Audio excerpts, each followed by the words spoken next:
Hi friends, so today I'm going to share with you some things I've learned in the 6 decades that I've been on this earth. I've learned a lot of lessons here, and I just want to share those with you.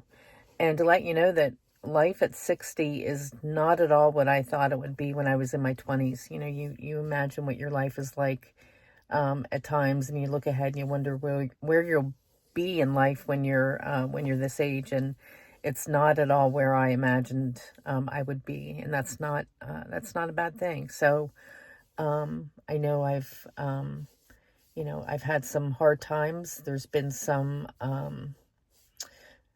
difficult times, some wonderful times that I've had in my life, but there's over that time period I've definitely learned some things, and I'm going to share those with you today.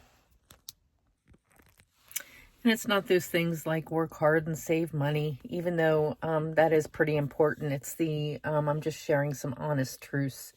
And it's, it's the good stuff. It's about self-worth. It's about relationships and things like that. So here are 15 things that I feel are important lessons, and I'm going to share those with you today.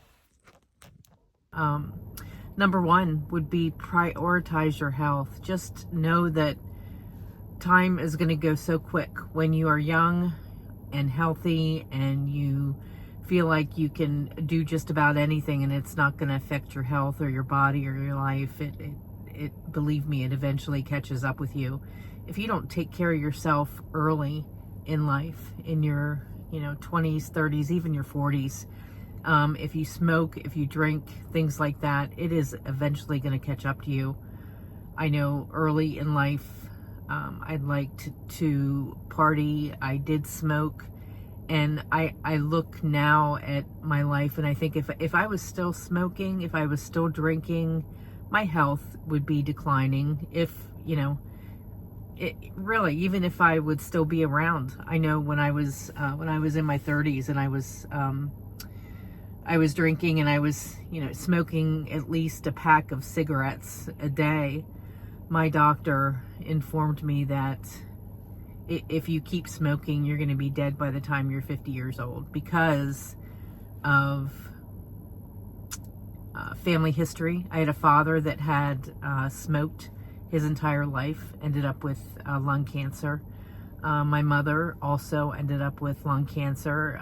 There was heart disease in my family. So really, it wasn't worth it to me at that point, and I think it may have taken me a couple years after that, but I eventually did quit smoking, and I also quit drinking. So, just please know that it is eventually going to catch up to you. So prayer.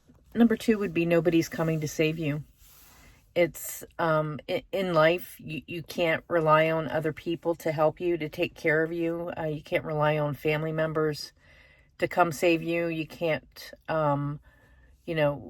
wait for, the best partner to come join you in life.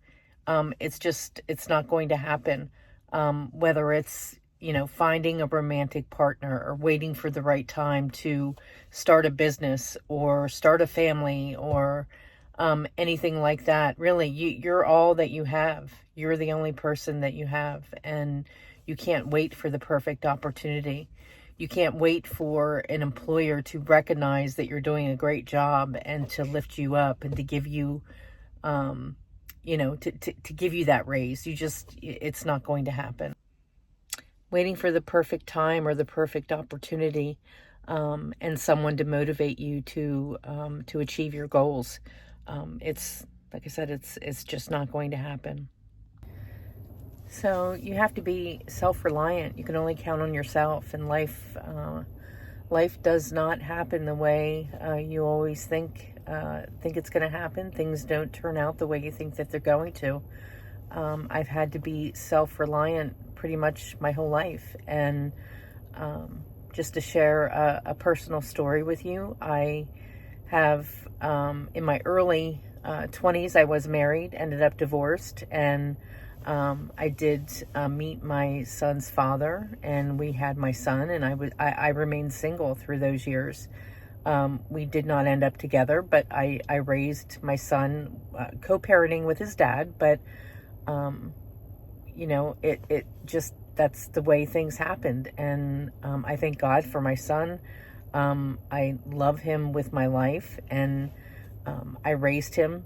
Like I said, being a single mom, it all worked out just fine. And he's now graduated from high school. But it is just, you have to be self-reliant. Like I said, you're just not sure how things are going to turn out. And I think early in my life, I expected to meet somebody and get married and, have somebody to share a home with and to share bills and things like that. And it just did not work out that way. And that's okay. It made me who I am today. And I had to be self-reliant. I had to it was me. I had to count on myself and take care of my son. I had to work in a full-time job, pay my own bills, and take care of him. And it made me who I am, and it made me strong. And it's the way things worked out. On that note, number 3 is choose your partner wisely. If if being married is something that you want, early in life, and just pick that person and make sure they're the person that you want to spend the rest of your life with. Or be okay with being by yourself. It has to, you're living with this person. I can tell you just by witnessing different relationships and in my life as well. I've dated people, and I look back now and I just think I see what I would want in a partner. And you just have to be with somebody that you enjoy being with, somebody that you have things in common with. And number 4, you're going to go through hard times in your life. Believe me, life is not perfect, whether it's financial, whether it's, losing a loved one, whatever problems that you're going to deal with. Believe me, you're going to go through them, and you're going to go through some really hard times. But know that those hard times are things and are just times that you're going to learn the best lessons. You're going to become stronger, and you're going to learn from them. You just have to remain strong, and know that hard times are, just try to learn from them, I guess. Just try to learn from lessons and hard times and things like that, because like I said, you're going to go through them at many times during your life. Believe me, I've been there. I can look back on whether it was a relationship, a breakup, things like that. You learn lessons from that. You learn what you don't want in a relationship, and learn from that, become stronger, and move on. Grief is another, my gosh, the hardest times were losing friends, and losing parents and siblings and things like that to, they're gone out of your life. And my gosh, those were heartbreaking times. But I look back, and I just have tried to learn lessons from each, and just become stronger. So number 5 would be spend your time wisely. Life is precious, and you never know when it's going to be your last day. It could come to a halt so quickly, for you and for anybody else. So spend your time wisely. It's so precious, and time goes so quick. Believe me. I can't believe that it's been over 40 years since I've graduated from high school, and life just goes so quick. So just choose people wisely who you spend time with, and just time is precious. Number 6 would be simplify your life. Whether it's in your house, in your home, or in your mind, you have to, at least I find that living simply is so much better. And I've learned this as I have gotten older. Through the years, I've I've accumulated clutter in my home, and I find that as I'm cleaning things out and throwing things out and things that I don't use, it just makes you feel better to live a simple life and to be gone with things and things you don't use anymore. And in your mind, just keep things simple. Try not to worry about things, and just living simply is I find is the best way to live. It's peaceful as well. Like I said, it just sort of, decluttering your home and your life and things like that just really just makes you live a more peaceful life. Number 7 is when you're spending time with people, friends, family, your kids, anything like that. Just be present. Be completely present. I just as an example with my son over the years as he was growing up, and when I was young, cell phones were not around, and as they became more popular and everybody these days uses them, I make sure that I put my phone aside, put my phone down, especially if I'm spending time with my son. Just be present. If you're talking to someone, let them know that you're listening. Have focus on them and just, listen to what they're saying. Same goes for friends and family and things like that. Just be present when you're spending time with people. Number 8 is be kind. I've tried to live my life just being a good person and being kind to others, and it makes you feel good. Don't be mean. Just be good to people, and if all around, if somebody needs you, just be there for them. You never know how much your presence and kindness means to somebody. So just in this world where people can be so nasty and mean, just be kind. Number 9 is be grateful for your life. Be grateful for what you have, because there's a lot of people that would love to have what you have, and I have especially learned, being a single mom, being by myself, just working and trying to pay bills on my own. I have, I've got a small house. I don't have much, but you know what? I have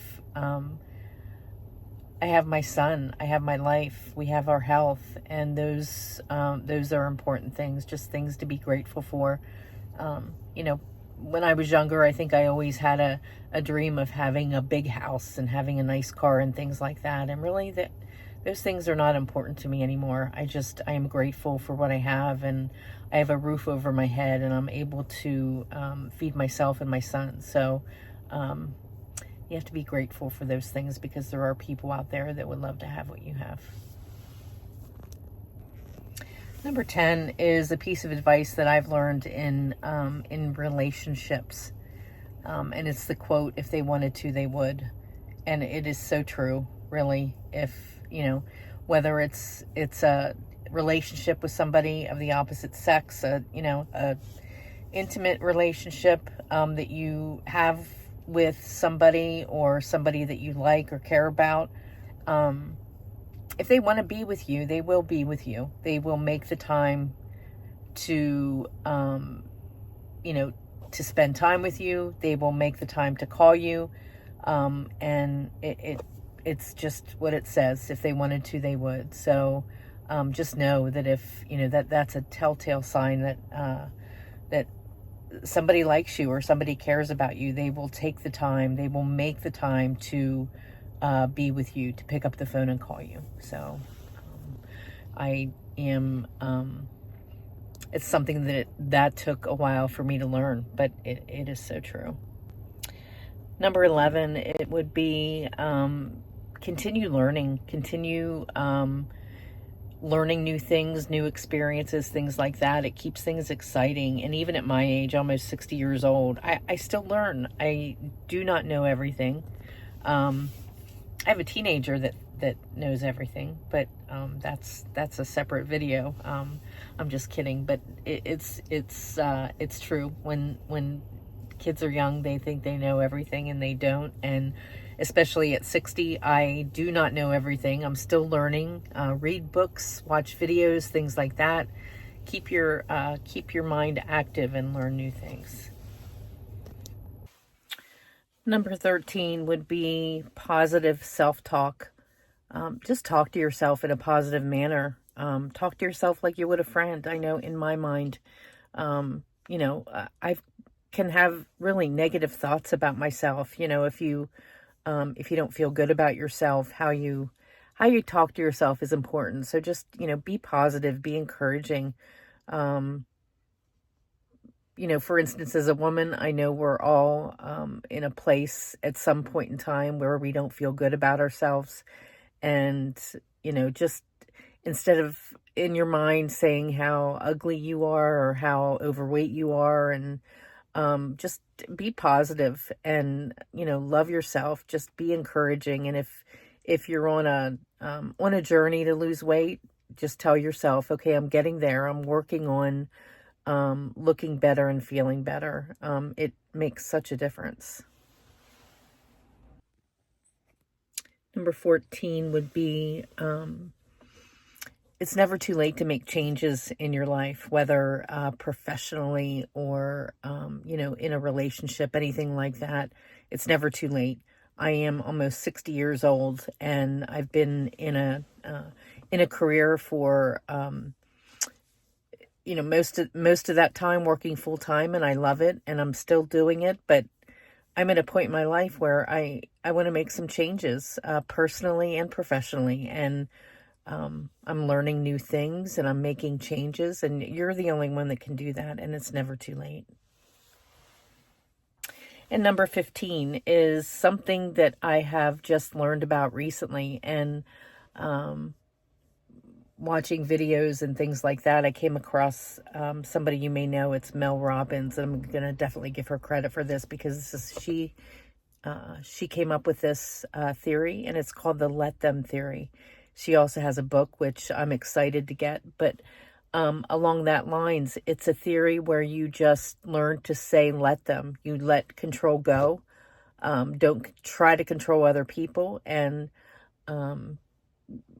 as the quote says, let them. There's going to be numerous times throughout your day, every single day, where you have interactions with certain people. You interact with people, if you have a professional career, with family members, things like that. You're going to have plenty of times where people piss you off, and plenty of times where you roll your eyes and shake your head. But letting go of that control and just letting them be the person that they are. And just in your mind say, let them. Just let them and let it go. And, let them be the person that they are, that they want to be, good or bad. And just letting go of that control is just something that, you can use that term, and it creates a space for change. If you changing yourself, actually, and it's just sort of, it allows you to create a better relationship with people, a better relationship, or it, it lets you see them for what they really are. So I've found that very helpful. So there you have it. Just some lessons that I've learned from somebody that's been around the block a few times. And just to mention something important, this is from my journey. These are not set in stone. I just wanted to share lessons from my life, and you can take what resonates with you, and hopefully, you can use it with your journey in your life. So I'm hoping this video was helpful to somebody today, and just share your comments. Let me know what lessons you've learned in your life, and I'll see you next time.